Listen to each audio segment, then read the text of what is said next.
This very unusual phonograph is the Amet Echophone. It was invented by Edward Amet, who was an Illinois inventor.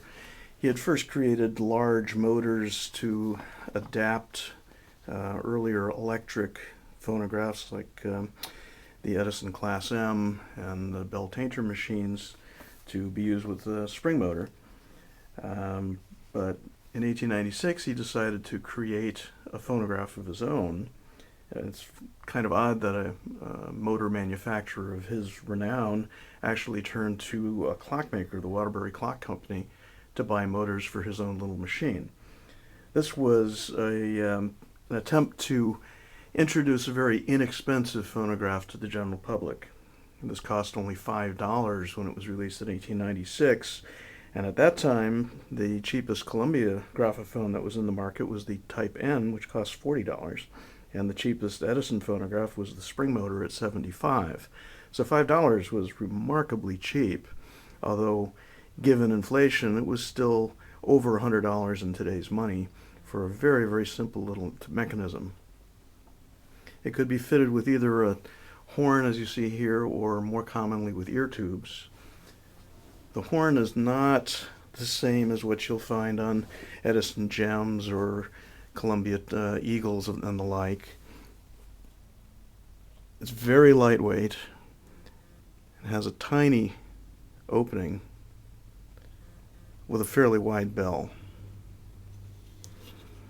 The most unusual aspect of the Echophone is the reproducer.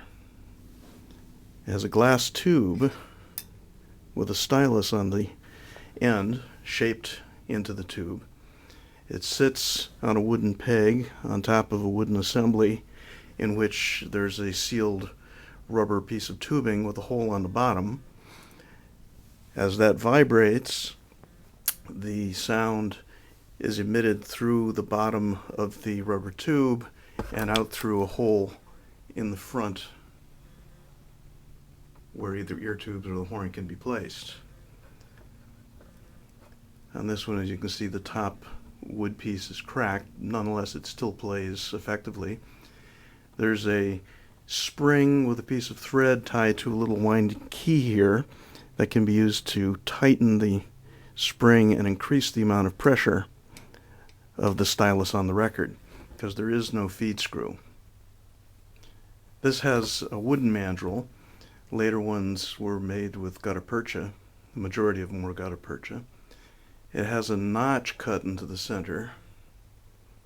That was an apparent attempt to get around the Edison patents for tapering mandrel. It was a clever idea. Unfortunately for him, it did infringe patents, and Columbia sued Amet in 1896 and won a permanent injunction, at which point Amet was driven out of business and all of his remaining machines were taken over by Columbia and liquidated through various mail order houses.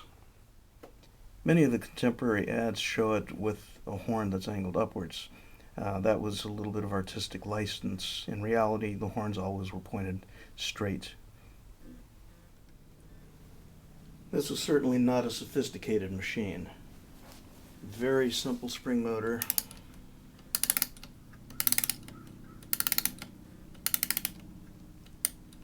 String for a belt. The off-on switch is also the speed adjustment.